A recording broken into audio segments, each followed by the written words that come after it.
This is 93.5 CHMR-FM.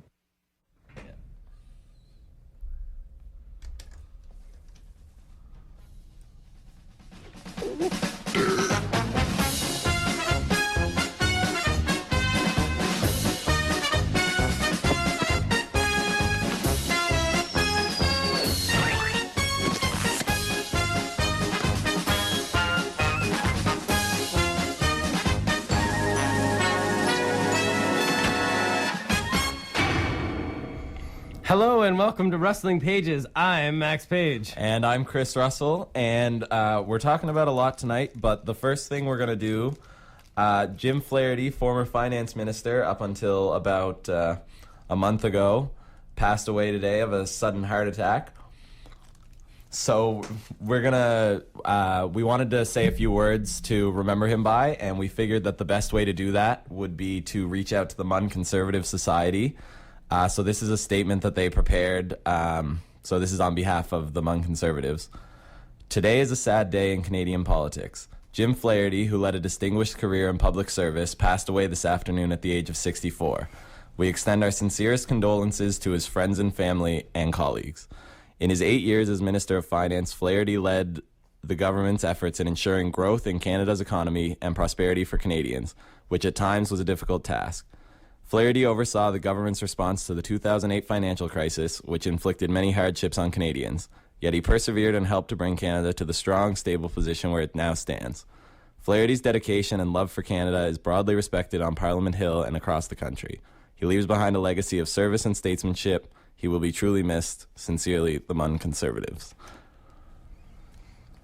Cool. So we'll do a little thanks to the MUN Conservatives for taking time to prepare that on such short notice. Yes, and stuff like especially thank you to Christoph Pike, the chief draftsman of that document. And so now, Max. So to bring it on back a little bit, tonight on Rustling Pages, we're going to speak with a couple, we have a couple of people here to interview with. We have, first we're going to talk to Ryan Steeves. We talked a little bit about the Virginia Waters by-election that happened in a little while. We talked about it last week, and Ryan held us to having him on, and he's here tonight to talk to us. And we also have Russell Cochrane to talk a little bit about journalism in the news, something I'm personally interested in because I'm going to be fulfilling a role as an editor next year, and Chris is a contributor to a lot of this kind of stuff. So that's what we're going to talk about tonight. But before we get into that, we're going to do our Part 4 of our occupation of the Arts Building, the highly anticipated. Our loyal viewers love this segment. The finale. They can't get enough. The finale of Occupation from the Outside. So here's Max reading that. Hello, hello. I'm now going to read basically my fourth and final installment of The Occupation from the Outside. Ian Wiseman from the Cap and Gown, 1973. This is when we, the student body at the time, had occupied the SE01E08 building to basically demand that their fees were to be collected by the president, who had in the weeks before the protest revoked the union's ability to collect money from the students. So, time for the fourth and final chapter. We've talked about how it started, who got involved, how it was organized. We're going to talk a little bit about some of the quarrels before the very end of the debate, and then we'll wrap it all up. So, the University Faculty Association, walking on thin ice of job security, were not as gutsy as the students had expected. 70 of them voted against supporting the students, winning out over the 50 who wanted to immediately voice their approval. The majority group of professors wavered and waffled, finally abstaining from the vote because they either feared reprisals or else thought the time was not quite right. It was plain for us to see 3/4 of the faculty supported the students, but only 1/4 were willing to say it publicly, so the Faculty Association decided to stay neutral and try to act as a conciliatory body. The next day, all the final nails were driven into Lord Taylor's defeat. Early in the morning, 2 members of the Strategic Committee, along with a sympathetic faculty member, paid a secret visit to Premier Frank Moore. Richard Cashin, president of Newfoundland's biggest single union, the Newfoundland Fishermen, Food and Allied Workers Union, came to the Little Theatre that afternoon. He told a full house that he abhorred the paternalistic and colonial attitude to our people by Lord Taylor. As he went into a long discussion of the structural weaknesses of Newfoundland society.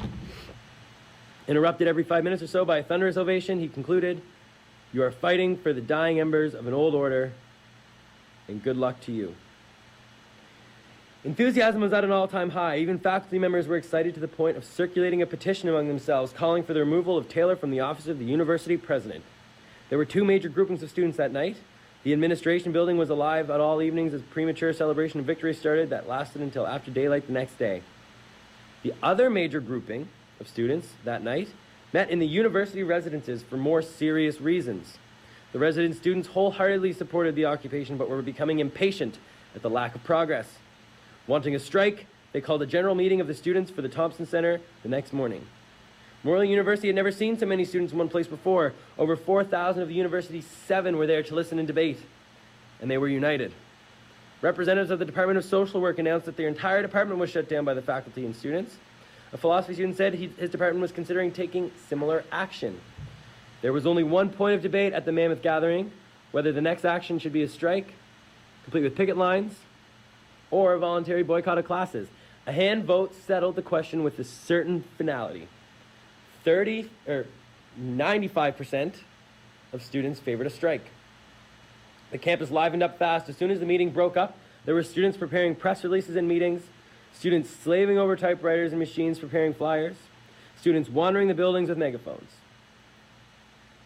One exuberant group even went into the science building where many university administrators had set up their temporary offices and shut down the entire administrative wing, sending everyone home. Outside this flurry of activity, Premier Moore's underlined were going about their business, that of polarizing top administrators and forcing negotiations to begin. For students, the battle had already been won. The pressures of the administration to capitulate were building to the breaking point as public opinion, government pressure, and student activities escalated.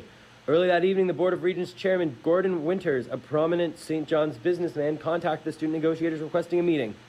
In light of this break, the resident students called off the strike for 24 hours, giving the administrators' bargainers time to prove their good intentions. University Vice President M.O. Morgan, the most powerful administrator and heir apparent to Taylor, became involved in the fray for the first time, canceling all classes for the next day. It is generally thought his move was to prevent possible altercation between picketers and the engineering students. Although engineers, unbeknownst to Morgan, had decided to respect the picket lines, removing their last monkey wrench from the machine of solidarity. Thursday, the 10th day in the building, was another day of waiting. Much of the day was spent watching two negotiator teams bicker over the possible choices for an impartial chairman. Occasional words of this telephone contact leaked out, and more than one eyebrow was raised at the information that Taylor had threatened to resign because the Board of Regents did not want him on their negotiating committee. The details were finally ironed out. The chairman would be city lawyer and MHA Robert Wells. The meeting would be held in the Holiday Inn at 7 p.m., and Taylor would be along with the Regent representatives. Taylor, almost unanimously in disfavor on all sides, was effectively muzzled by the chairman and his Regent colleagues. The meeting took 5 hours, debating each student demand and winning them all, including a clause instructing the University Senate to be academically lenient with those who participated in the demonstration. The Board of Regents' decision was rescinded, and the collection of compulsory fees would continue until such a time that students themselves, by referendum, should decide for or against it. It was so much that the students had won. They had been fighting fighting against a loss of rights, as that Taylor had lost. He had no mandate from the students or faculty anymore, had lost the support of many key administrators and region members, and lost the respect of the Moore's government. Whoa! I'm going to show you a picture too. There's a couple of the boys sleeping outside in the Arts and Admin building. Here's a depiction of Revolutionary Headquarters. And does that place look familiar to you all?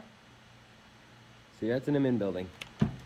So thanks for listening to this. I think it's really important, and I think we can take a lot of valuable lessons from it. I don't think that student movements and student mobility needs to come from a centralized organization like MUNSU. I think it comes from grassroots people and community support. It's the only way to get things done. So thank you very much for listening. I'm going to make another video. Tomorrow is voting day. If you want to vote for me as your Executive Director of Finance and Services, Max Page, Please keep an eye out for me on munsu.ca/elections tomorrow and the next day, March 11th and 12th.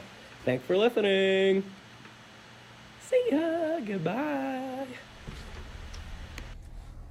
Sorry for that little ending bit there. If you want to learn more about this, if you listen to all four of these things, you might have not. Maybe we could string them together in a video. I was gonna say, do you have them all up on YouTube? Not necessarily, not on YouTube yet. But we'll put them up on our YouTube. So if you want to learn more about it, it's super easy. The way I got my hands on something like that was I approached Munsu and I said, I want to know about every yearbook that ever existed. And after reading a ton of them, I stumbled upon something like that. So maybe you could find something interesting yourself. So now we're going to go to a commercial break, and when we come back, we're going to be talking to Mr. Ryan Steeves about all kinds of stuff. Great. Stuff! I'm David Suzuki. Poll after poll shows the same thing. The environment and global warming are Canadians' #1 concern. But a lot of politicians behave as though they don't know that, or as though it doesn't matter. You have to tell your elected representatives at every level of government the environment matters to you and how you vote. They'll hear that. The future is in your hands. Get involved. Make yourself heard. Find out how at davidsuzuki.org. Hello, it's Alan Doyle. You're listening to CHMR 93.5. What a station.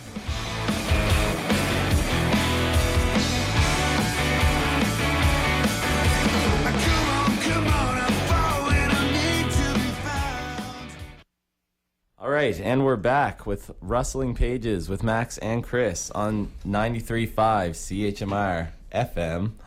And we're talking to Ryan Steeves now. Ryan, for anyone who doesn't know him, he's a political science and religious studies student with a focus on global political economics. He's the VP he has been since getting involved in the political scene. He's been the vice president of the Newfoundland and Labrador Youth Parliament. He's very involved with the political science and religious studies faculty societies. President of the MUN Liberals, Vice President of the Provincial Young Liberals, and incoming Munsu Arts Rep.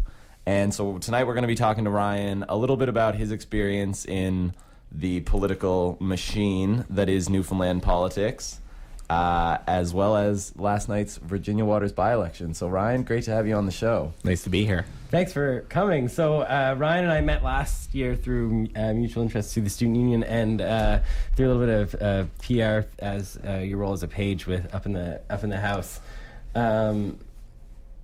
Welcome to the show. Thank you very much for coming. Yeah, no, it's great to have you here, Ryan. And so how we got in touch with Ryan to get him on the show was last week. I posted the YouTube video of last week's show. And Ryan gave it a listen, and he called me out for how me and Max were talking about the PCs and the NDP, but no Liberals. So we figured we'd give him a crack at the Rustling Pages. And I mean, deck or whatever. it's surprising to say the least that even though you didn't get the Rustling Pages influence, the Cathy Bennett campaign was still able to win, which is phenomenal in its own terms. Yes, I was congratulations. loud enough on my own. Congratulations on that victory. So, regardless of the party affiliation right now, Ryan, we recognize that you kind of exemplify the politically active student. So, I mean, that's why we were kind of initially interested in getting involved, having you on here. And so, and at the least, I mean, you get me kind of horny about getting involved with politics in a whole. So I'm curious as to how you got involved. How I first got involved in politics? Well, I was always kind of interested. The first time I actually got involved outside of like running for student council in like high school and stuff like that was during the federal and provincial elections of 2011. I was a late bloomer. I actually, strangely enough, given my titles right now, I helped out in 2 NDP campaigns that year, and they were great experiences, and they brought me on to greener pastures, or redder ones. and Ryan, are you a local of the Avalon? Is this where you grew up? I grew up in Pooch Cove. I still live in Pooch Cove. I've never moved in my life. That's right. Oh, great. So, and when did you picture yourself involved with politics? Did you ever picture yourself as involved as you are now? Because I certainly, I'm getting my feet wet at this point, and I never saw myself that involved. I don't think at any point I actually realized how much I could have been involved. When I was really young, I was at my nan's place of work, and a lady asked me what I wanted to be when I grew up. I wasn't even in kindergarten by then, and I said to her that I wanted to be the Prime Minister of Canada. I mean, What's in the water? I didn't realize I didn't realize it'd be this much work, and I'm not even that far now. But you know, True. You know what you were getting yourself into. All right, so when that was like the first the planting of the seed, but when you first got really involved, like when you got to university, I guess, or like what was the kind of the first event that got your foot in the door with the whole scene? The first thing that I got involved with in the university was actually just MUN Political Science Society. I wasn't very active when I first got in there, but I actually was on that society with your other guest, Russell. Oh, nice. So that was a good experience. It was a nice start. Wasn't very partisan, but you know. And so, how have you continued to position yourself, and where do you see yourself going with all this stuff? I mean, it could have happened naturally, and maybe you didn't see it coming, but how do you see yourself progressing, not only through the university avenue, but like into the future as well? Well, it was a lot of fun to get directly involved in university politics this past year. Ran in a by-election and a general election for Munsu, as you did too, Max. But, I mean, it was kind of natural. I was always really interested in just being involved, being hands-on. I like direct action towards doing things. That's why campaigning is my favorite thing to do. So, I don't know. The best way to do it, I guess, is to check out like societies. You'll meet people there, and those people can help you out. I mean, if you just talk to people at university who you don't know prior, you'll get involved in something. Yeah, and we're going to get into some of the stuff that's happening right now and what happened last night. But before we get into that, I'm just gonna say, I mean, it's people like Ryan who get me interested in stuff like this. You know, like you're kind of setting an example for people about getting involved in politics, which is great. And you know, even beyond the university, before we get into the Virginia Water stuff, could you just explain a little bit about your first experiences with political campaigns? And you said it could have been through different candidates and stuff like that. Well, okay. So my first I feel like it'd be experience, overwhelming personally. my first experiences, I wasn't like too politically savvy. I went with good candidates in my riding and district. At that point, I didn't put a lot of work into it. I called some people. I didn't knock on a single door, but I did a lot of calls. I did some get out the vote stuff. But when I really got involved was the Liberal leadership this summer and in the fall, and I did everything on that campaign. I called people, I knocked on doors, I ran around sticking posters up in random places, I prepared debates. It was fun, and after that, I just didn't want to stop being involved. I knocked on doors in Carbonear. That's a ways out. Yeah, it is though. And obviously with Virginia Waters, which we're going to talk about a little bit more, yeah. I dedicated every waking moment of my life except for the times that I had to pass in a paper. And that didn't take up very much time. Yeah. Yeah, no, I was following it on the Twitter sphere, the cyberspace, and you were definitely all waking hours on the campaign trail. So let's move into that now. We'll talk a little bit about Virginia Waters. So obviously, your crew, the Liberals, they won. That's sweet. We'll talk about that last. Congratulations, Mr. Steeves. Yeah, and we'll let you rep the crew. But so first, Sheila O'Leary, you were telling me you thought she did a little better than might have been expected. So what does it mean for Sheila? What does it mean for the NDP? What does this result mean for the NDP? I mean, a lot of people disagree with me on this, but I don't care. The thing about it is, the NDP proved in a way that they aren't just like a protest vote. In this, they became like an optional party, like they have been, but proved that they can still be. The thing is, Sheila O'Leary might have thought that she'd do better. A lot of people might have thought that she'd do better, but the thing about it is, what could have only been expected is like the anti-PC vote going to one place. Yeah. It didn't happen that way.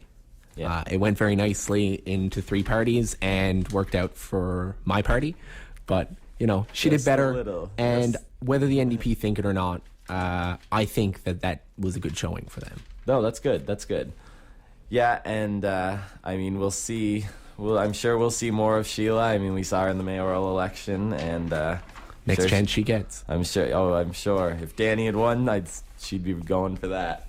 She'd be going for his council seat. But so speaking of Danny, I was doing a little bit of work for him, like we were talking about last week.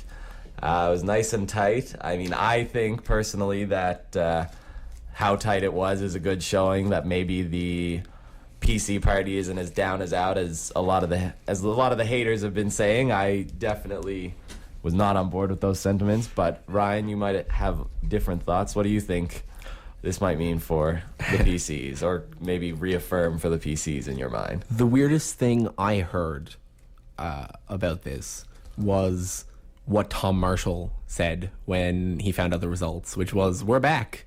Everything's good now." I can't see anything further from the truth. Cathy Dunderdale did just took out any competition easily when she was in there. Even like the last time when the NDP did a significant vote total. Yeah. But like the idea that the PCs think they're doing well based on Virginia Waters is just a bad assessment. Yeah. Virginia Waters was theirs to lose, and it was ours to win, and we won. And it's unfortunate for you guys, I guess. Yeah, So- no, true enough. What is Cathy's kind of main kind of position in the district? What are her goals and her outcomes and stuff? Yeah, that now are we'll really we'll, valuable? we'll move in now to your girl Cathy. Okay. So the question you were asking is what does she think is valuable in the district? Or what is she going to prioritize in the district? now that she- Prioritize? now that she's kind of, or what do you think is going to be the priorities of that position? Well, the thing is, Cathy's been talking about a lot during her campaign and has consistently talked about the fact that St. John's, the St. John's area doesn't get a lot of attention when it comes to job creation. Job creation is focused entirely on resources in Newfoundland and Labrador. It's a thing that, it's not a job I'll ever end up doing. I know that for certain. What Cathy wants are knowledge-based jobs that university graduates can want, and not just trades graduates. Because the thing about it is, job creation is great. The number of jobs, having jobs grow is a really nice number to have. But you need to have jobs that people want to go into, that they want to stay and do. Because if you don't have that, I mean, you don't have a sustainable population. Which, I mean, right now, it's quite possible to look at the Newfoundland and Labrador population and how it's changing and saying, well, you know what, we look like a population that's going extinct. The young of our population are leaving and the old are staying. Yeah. And, we only live so long. Yeah, definitely. Definitely. That's actually a lot of the problem that's happening in Nova Scotia, too. And we're starting to see a little slowly but surely. I mean, it's got to start somewhere. That shift is starting to happen here. So something definitely needs to be done. So now let's kind of tie it all back to the kind of what got this all started with getting you on the show, your experience with this Virginia Waters campaign with Cathy. You've been doing a lot. So You want to know why we won? I don't know. I don't know if I'll go that far, but You were a soldier this whole time. Yeah. Right? You were accredited with probably at least a portion of this win. yeah. Oh yeah, definitely. Well, David Cochrane called me and a couple other people who worked on the campaign. Goons. The goons that were always there. We were the bodyguards. And honestly, like 3 mornings out of the week, we took Cathy out to different locations. And we would do waves on the side of the street. We'd go into Sobeys right before a storm, and we'd help people with their emergency groceries. Right. It was fun. The thing is, I felt like Cathy Bennett for me is the kind of person I want to work for. I want to help. It's not just a party thing, though. Like, I really, really like the people who are getting involved in the Liberal Party, especially for a candidate's basis. But yeah, it's just a person I really want to work for, a person I really, really wanted to win, and I think out of the 3 deserved it the most. Mainly, I think, because of how hard she worked and how hard the people around her wanted to work for her. And not only that, we were organized. I mean, the PCs can talk about how organized they were, and I don't mean humble brag, because I'm going to brag outright. The thing is... Oh, my God. No party in Newfoundland and Labrador has a database that isn't a spreadsheet, except for the Liberal Party. No party in Newfoundland and Labrador spends money on a database. They spend money on scrutineers, which, well, only one party does that. But the thing is... Yeah, you're talking about diligence right now, and the party being... Well, the thing is, we made sure that we knew who was going to vote for us. We made sure that an electronic list was consistently updated with the names of those people being cut off, right, so that we wouldn't be bothering them all day long. And we had a strong effort on the phones, and we had a strong effort in cars bringing people to polls. And I think all candidates tried to do that, but I don't think any candidate did it as well. Plus, we were out there every morning. We were out there every night. We were out there every evening. And most of those, I was there. Yeah, no, that's champion. It is good. You did do great work. It was awesome actually watching your live tweets. I kind of strive. My goal that I've set since I started working with the PC party there a few weeks ago is I would like to be the Ryan Steeves of the young PC universe. Always rocking the Twitter and just repping the party. And try. I don't want to be that, by the way, just to make sure that those listeners out there know that we are a multi-partisan radio station. Yeah, try very, very hard not to be hackish. None of the It's views tricky. expressed in this interview necessarily reflect those of Max. Of the shareholders shareholders of the Wrestling Page Corp. All opinions are our own. I mean, the one good thing about partisan involvement in Newfoundland and Labrador, I know that not all people agree with that statement in general, but the good thing about partisan involvement in Newfoundland and Labrador is the parties are all very welcoming, even the PCs. Yes, of course the PCs. There's whether they're all very welcoming. There are people in every party that are worth meeting, worth talking to, worth listening to, which is more than you can say for some places. Each of the 3 parties have something to give to Newfoundland and Labrador. You just have to listen to their message, choose the best one, and find people you like. Because as weird as that sounds, that matters too.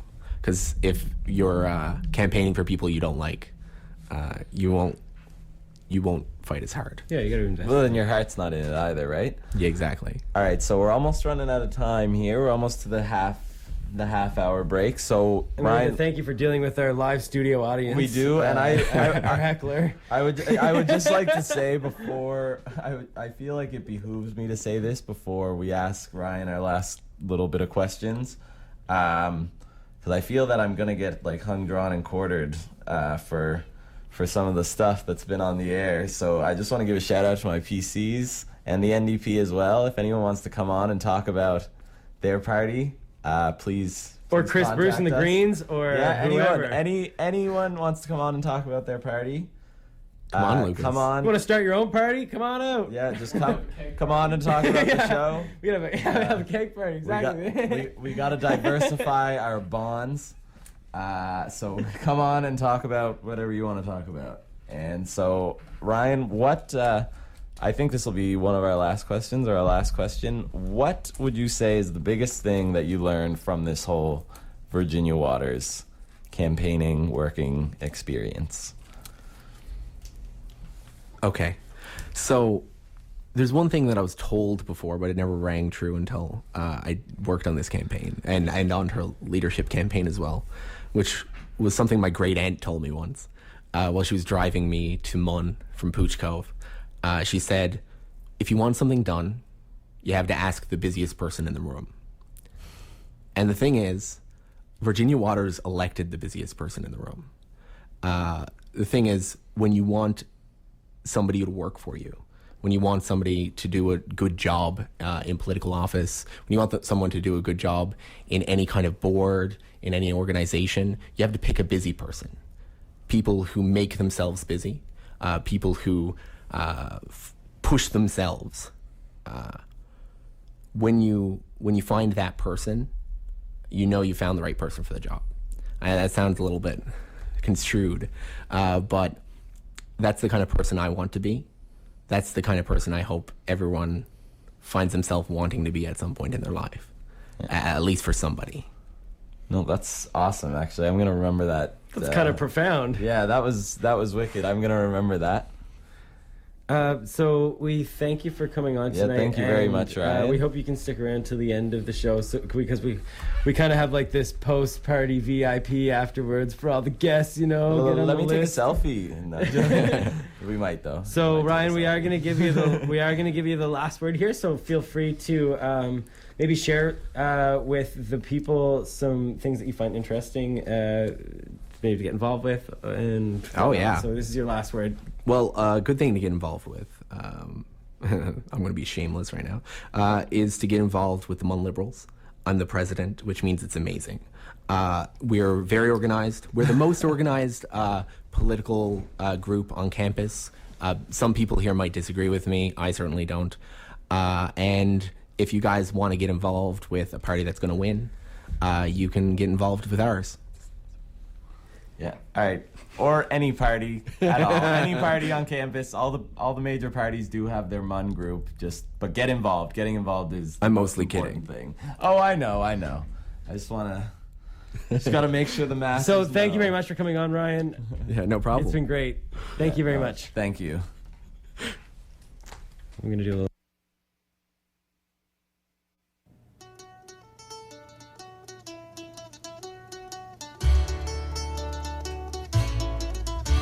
Join me on Sundays at 1 p.m. for Jigs Dinner. All your best Newfoundland, Irish and Celtic music right here on 93.5 FM.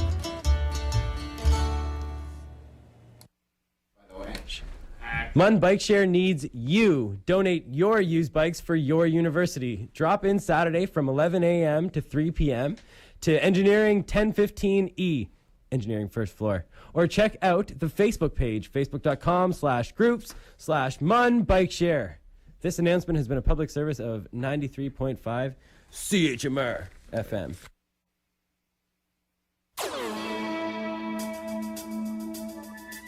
Broadcasting from the campus of Memorial University in St. John's, Newfoundland, you're tuned to 93.5 CHMR-FM.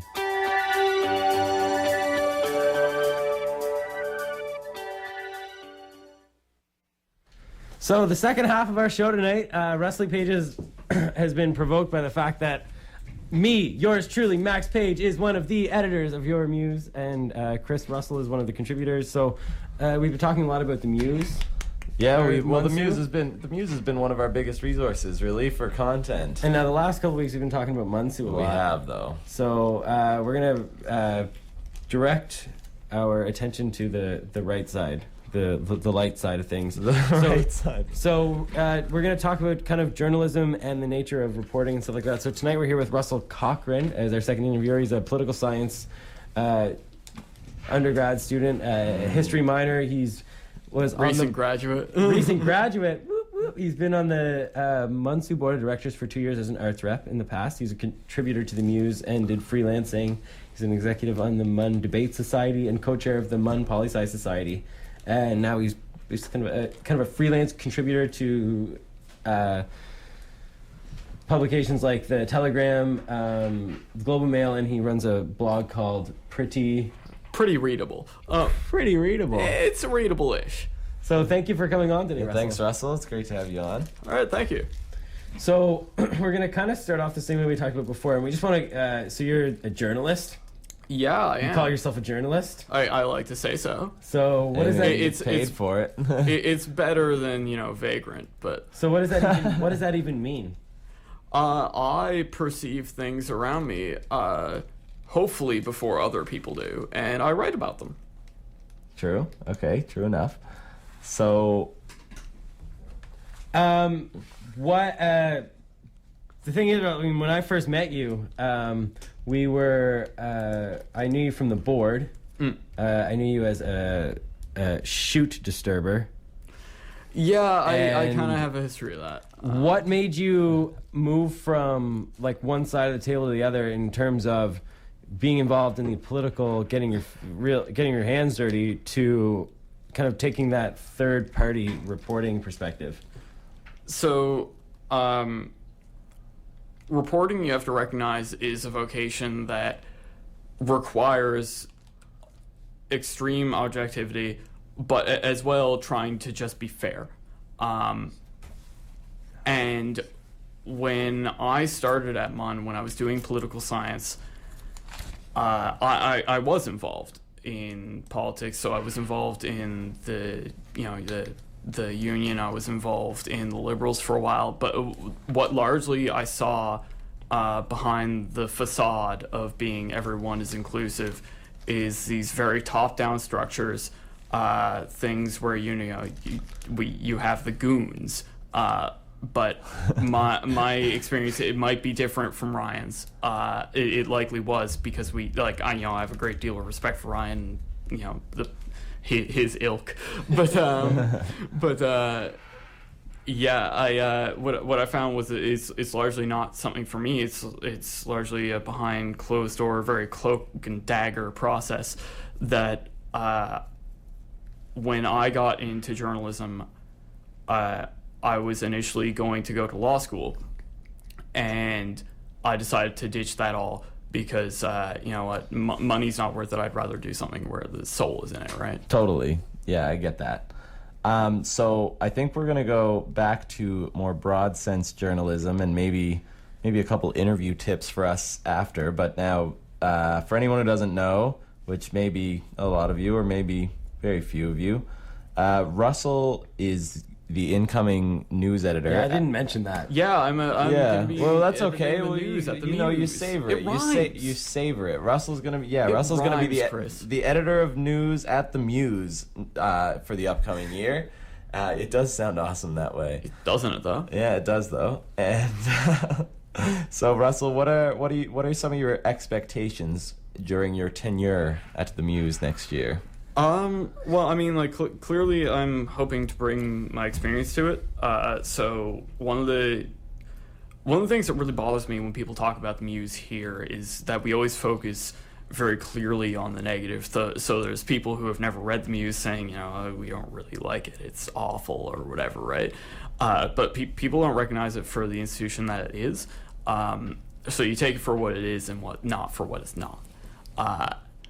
Is that we don't have a journalism school, and that this is an opportunity, especially when you have people around who have been freelancing for a significant amount of time, to gain experience in the field, to gain editorial experience, to gain some sort of knowledge about interviewing techniques. And I mean, I'm happy to help you guys with that as well if you like, but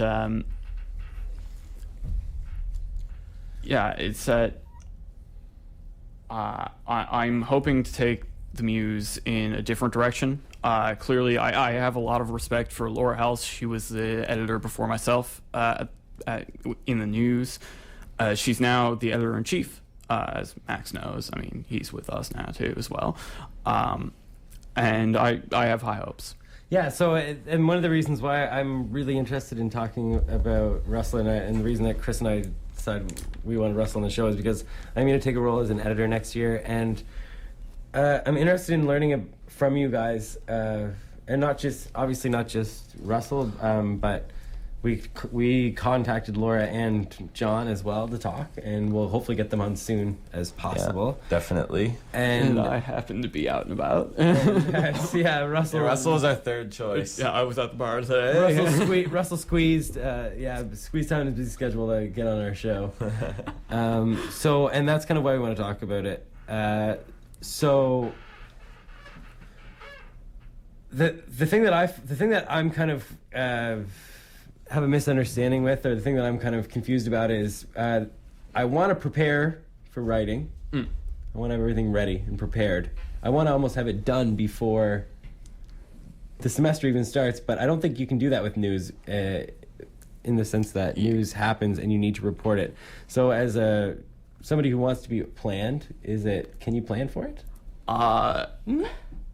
Definitely not in the sense that you could have anything prepared. So there are definitely a lot of different archetypes of stories. When last night I was stationed at the NDP headquarters for the Virginia Waters by-election results, and I knew what was going to happen. I actually oddly enough I predicted that the PCs would win, but I also predicted, hey, you were close. You pipe down. But I actually predicted that the NDP would get 21%. I was spot on. True. And so the thing about reporting news and preparation is that you kind of have to know your beat well enough so that you can have an idea of what probably should happen, but as well keep your ear to the ground close enough that you hear about it before other people do. Totally. Because that's the nature of being media, right? If people have heard about it well enough before you do, you're not reporting the news. You're kind of just, reposting things on social media. It's like a Huffington Post issue, right? You're just retweeting. Yeah, fair enough. Send the initial tweet. Yeah. Write the first article. Yeah, be the one who's getting retweeted. Yeah, get the scoop, or else you're not doing your job. But yeah, the key is kind of always to you have a certain area of focus that your reporting is on, and you need to keep an eye on it. And that's kind of all you can really say. There are certain aspects that you start to get an intuition for, but I picture you with you have the radio that is hooked up to the police radio frequencies, and you've got all these people that you can call on at any time for favors to hear inside scoops. Is that what it's like? I feel like I picture you with the card in your hat. Sir. Sir. No, here's a scoop for you, boys. Oddly enough that you mentioned that, your analogy is a little like it. I remember back in I got set up last night at a desk in the newsroom because mine was taken apparently, where the person who was reporting in this desk had one of those broadcasters for the hospital. The poll? Oh wow. Yeah, it was definitely weird that having that going off in my ear while I'm trying to transcribe quotes from the scrum of Sheila O'Leary, right? Yeah. But yeah, it's definitely not quite like that. You build working relationships with different people that are in a certain scene, and so I get along fairly well with most of the Liberals, in spite of how derogatory I am towards them.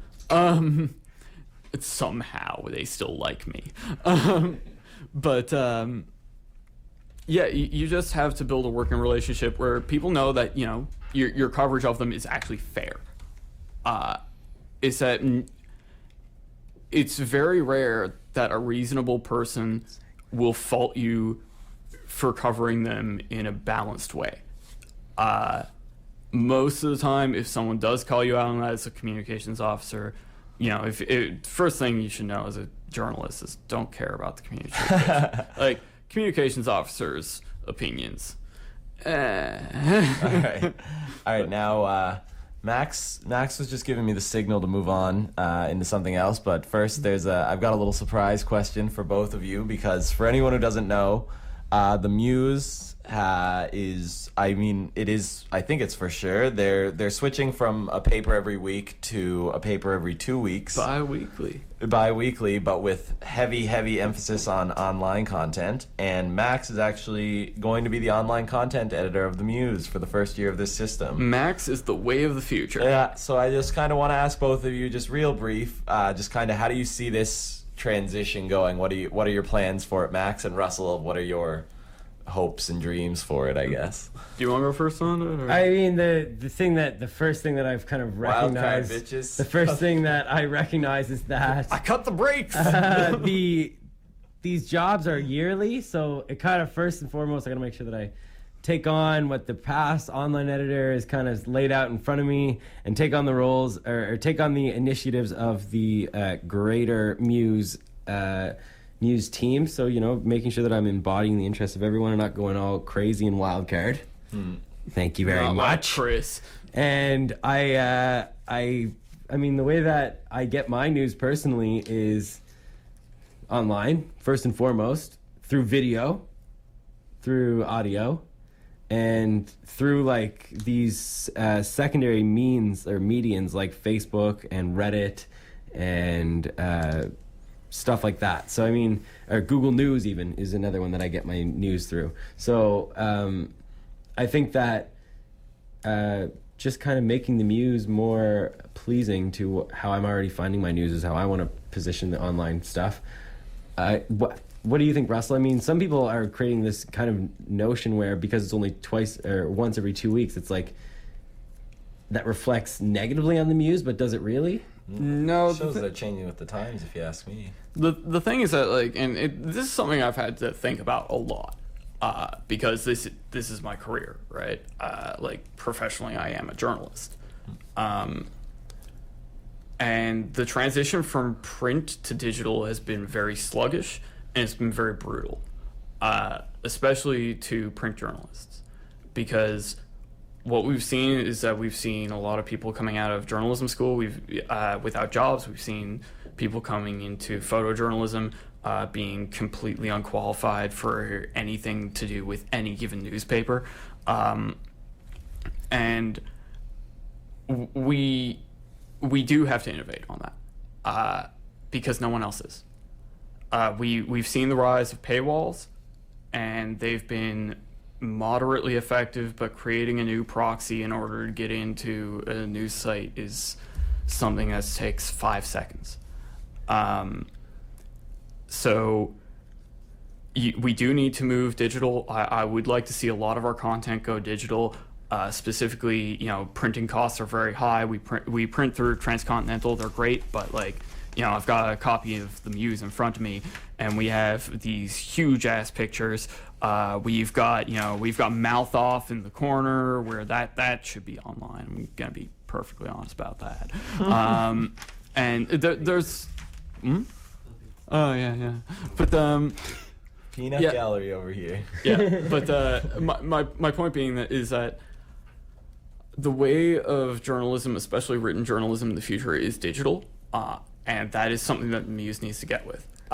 In order to promote digital journalism, it's going to be difficult because the way that we promote ourselves to students right now is that we have these racks everywhere. So you see copy Muse everywhere. It's like, I'll pick it up and I'll do the crossword. And eventually you might read an article or two. And if you find those articles good, then you might read some more. And hopefully my goal is to make it so that all the articles are good, to make you read some more. Long process. But I mean, speaking selling that is going to be a process, and I think Max is going to be good at it. Even if everyone committed to the idea that our content needs to be online, when you talk about the stands that the Muse or that the papers come on, I mean, how many print papers are being distributed right now that I can get my hands on? I mean, we have stuff like the Gazette, the Overcast, the Muse, the Telegram. But when you get Is when the you move Independent still in print? the Independent, when you move stuff.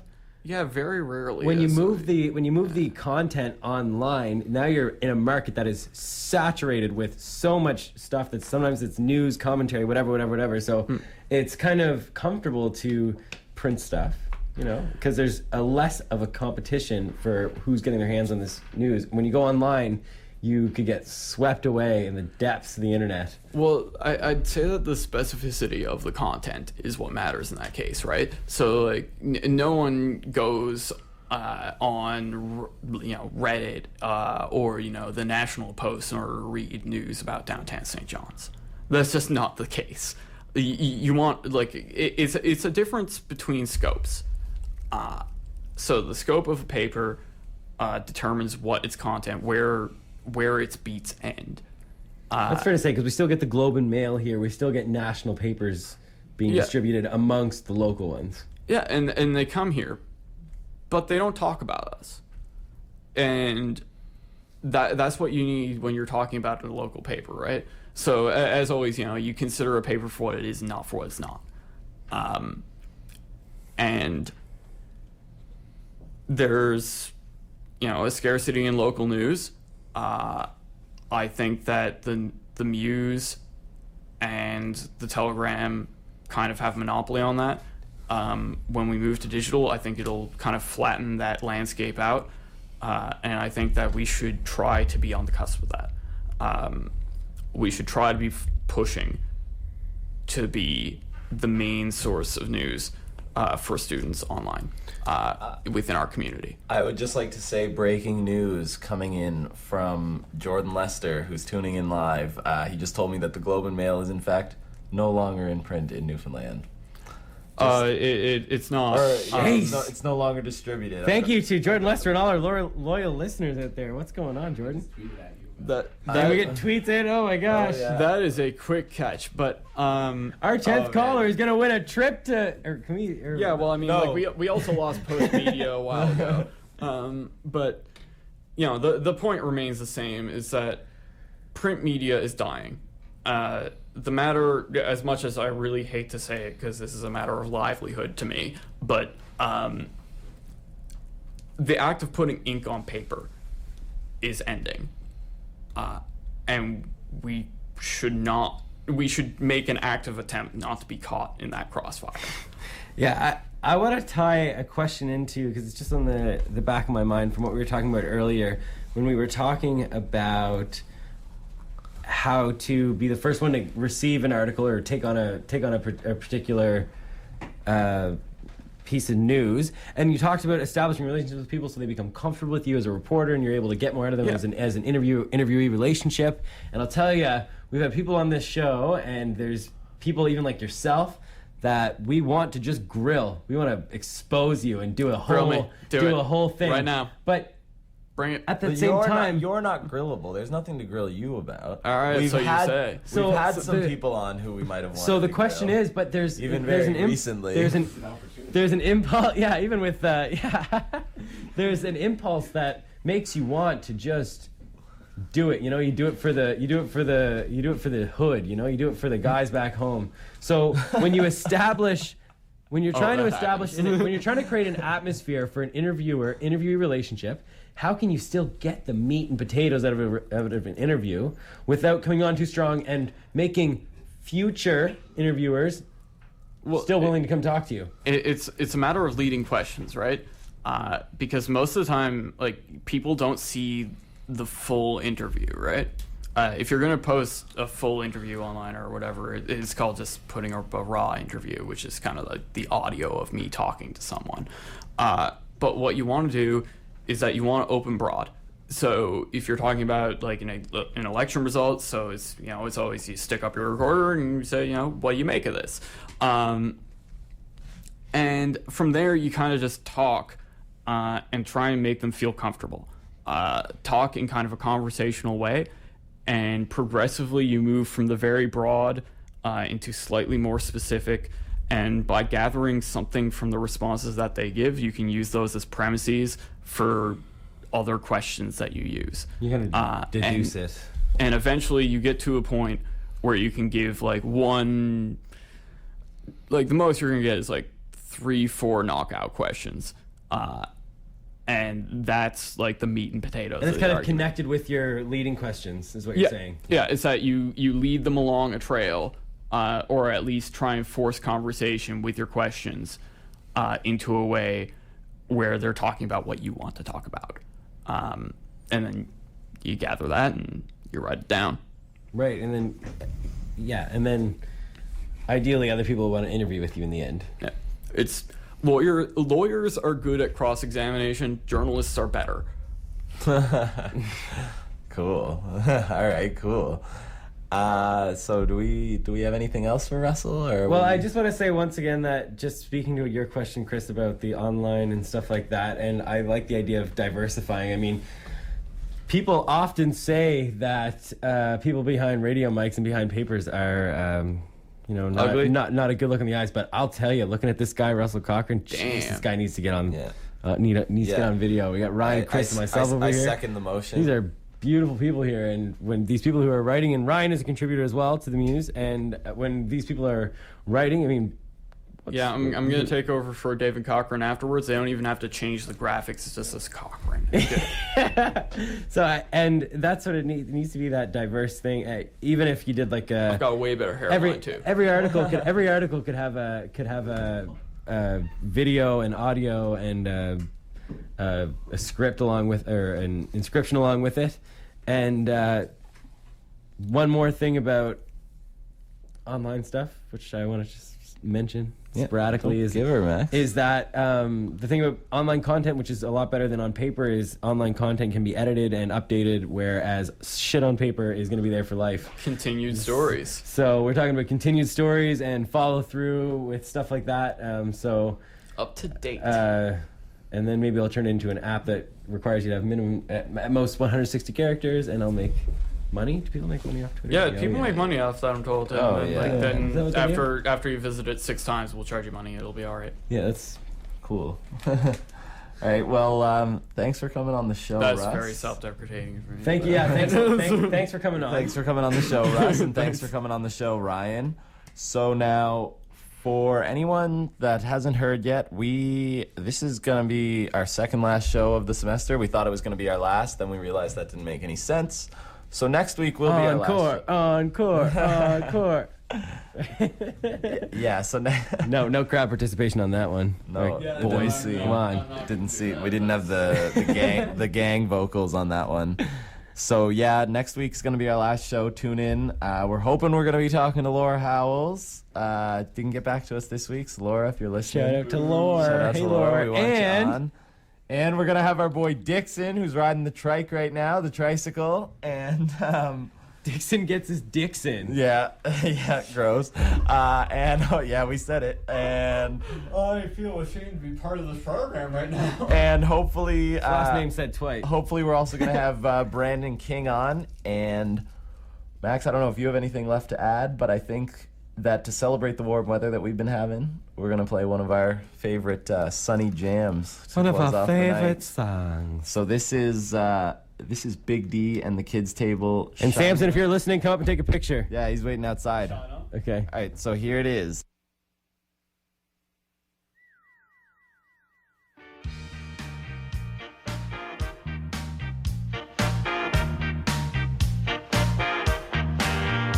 I just realized I left my favorite hat at the club last night, which is ticking me right off, cause I had that cap, so it's real small. Then find out just right now that my main squeeze went through my phone. Ooh. So I guess I'm single now. Imagine that. So I sneak right on the T, the conductor sees me, he's kicking me right off with a frown. I grab my bag and I walk on. Calm have I hit up Blanchard's, they sell cheap wine. I got $6 bag, whip, wine, smash, drink it up, avoid the glass. But I can't stop from just smiling when that damn sun is shining on. Hell, it's just shining down all over me. No, I can't help from just smile while that damn sun is shining on. Dang, it's just shining.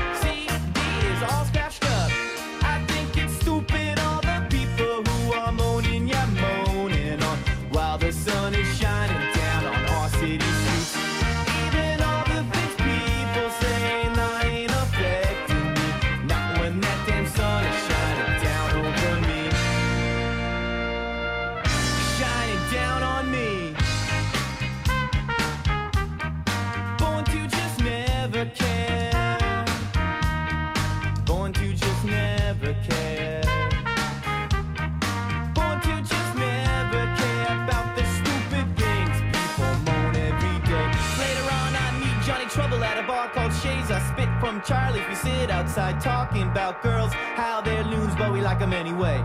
No money for pints at the bar. We bring a backpack full of Paps. Ooh, under the table we fill our glass. So me and Johnny just sit outside, warmed by that sun.